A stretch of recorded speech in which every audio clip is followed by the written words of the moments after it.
Okay, guys, thank you for tuning in. This is another show by the Knife Detector. If you like pocket knives, you're in the right place. Check out my playlists if you're new to the channel. Guys, if you just got here, like and subscribe. Doesn't cost that much. We talk pocket knives. Today we're going to talk about this case knife. Now, I'd shown you this one in a previous video. The exception is that it did not have a badge. So I got tired of seeing that empty space there all the time. And then I wanted to try and source a badge, and I know the only way I was going to source a badge or an emblem like that is off of an old knife that I cannibalize, and off of, or, you know, get it on eBay used. Somebody that took off some knife for parts, buy a parts knife, something like that. And I had seen some of the badges that were on sale on eBay, and they were like around 25 bucks each. I was like, for that much, as you can see by the price, I paid 35 bucks for this knife. I could buy a whole other knife for that. So I said, you know, really the thing that's bothering me is not that I want to make this like a safe queen and make it look perfect. It's just that it was an empty space, okay? And that empty space, like you saw there in the picture when we started the video, got to me. So I got an old penny. I think it was an old Canadian penny, or might have been an Italian penny, but I used a Canadian penny for the comparison there in the beginning of the video. But I got an old penny, and I went ahead and I kind of specifically chose something that looked like copper, because I like the way copper wears. And then I went ahead and I took to my grinder, and I held it up against my grinder with a pair of needle nose pliers till I got more or less the angle that I wanted.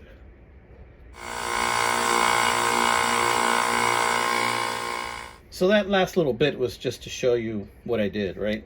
So I went ahead and I held it in place like so, and I grinded it till I got that curve more or less that I wanted. And they started moving up and down on the grinder till I got that kind of half moon curve on this side.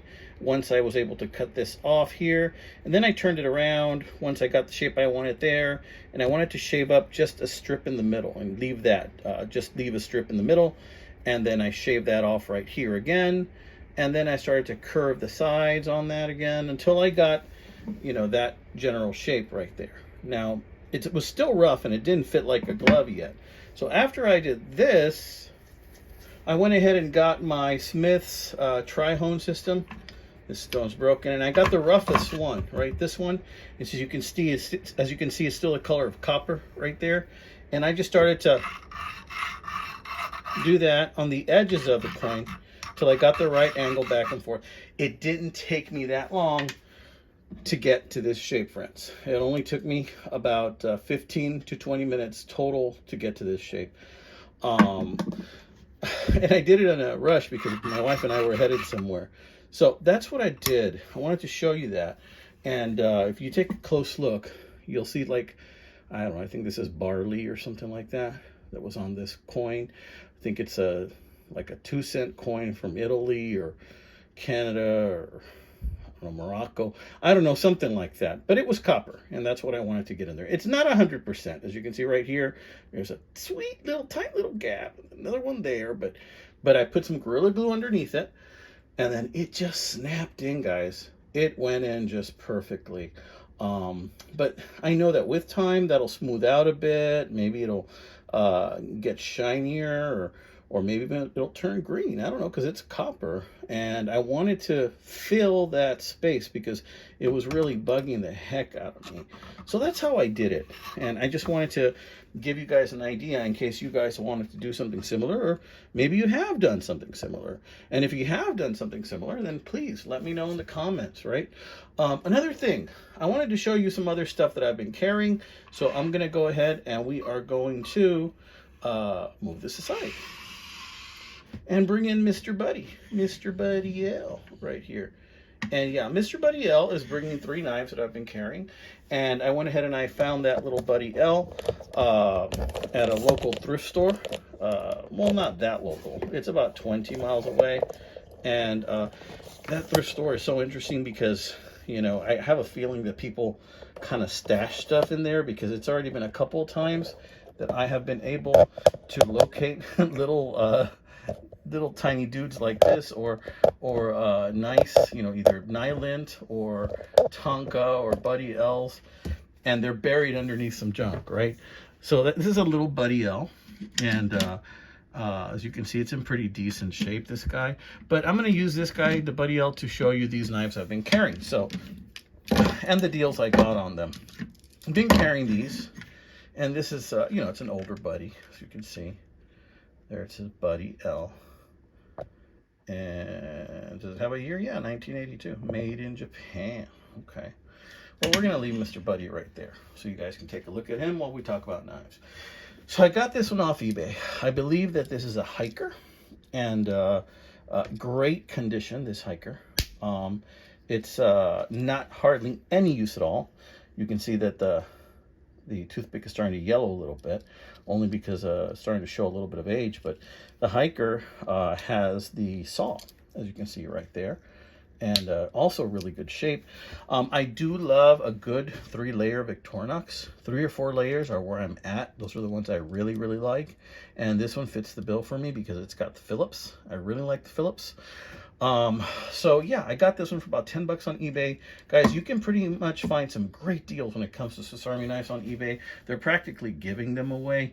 A lot of the new generation, they like flippers, they like out the front knives, OTFs, you know, they like those types of things. Here's another one. I think this is a camper, and the only reason I got this one was because it had the blue translucent. Not a huge fan of the camper, but I am a fan of the blue translucent. So I went ahead and I got this bad boy right here.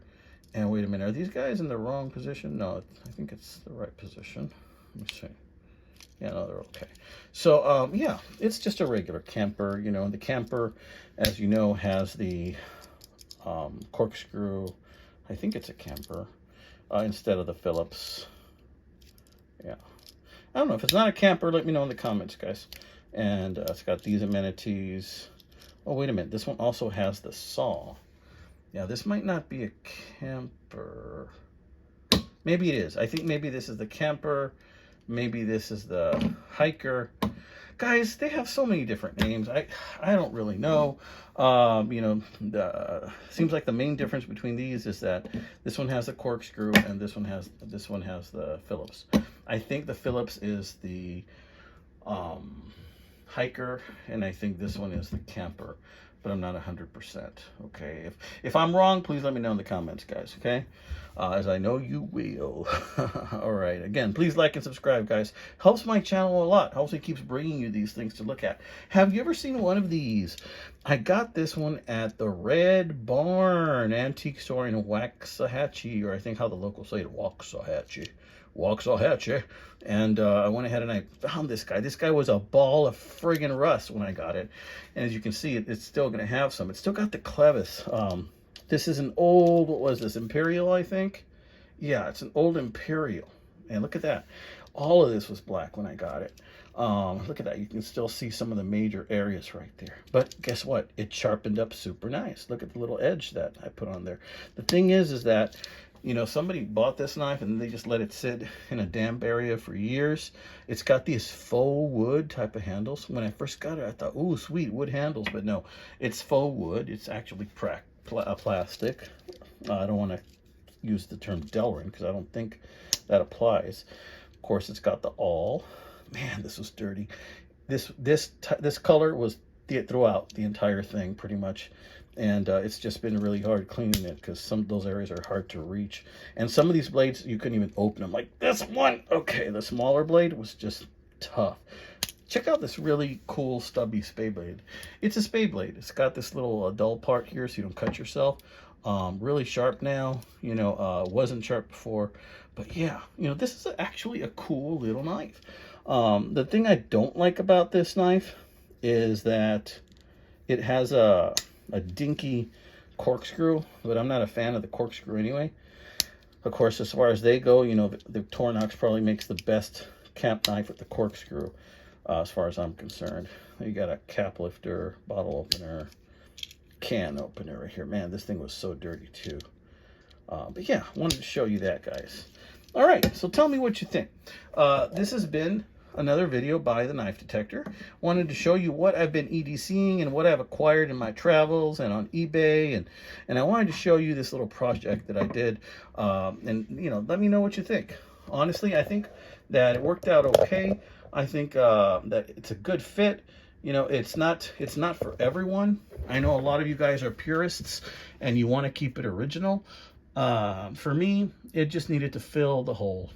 Okay, and I'm just glad I was able to fill that hole.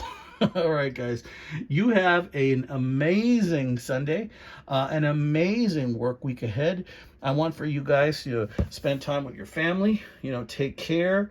I want for you all to have a blessed week. You know, God bless you guys. The knife community is such an open, accepting, and wonderful place, you know, where you guys can make friends and you guys can share ideas and you can talk freely. So take care. God bless.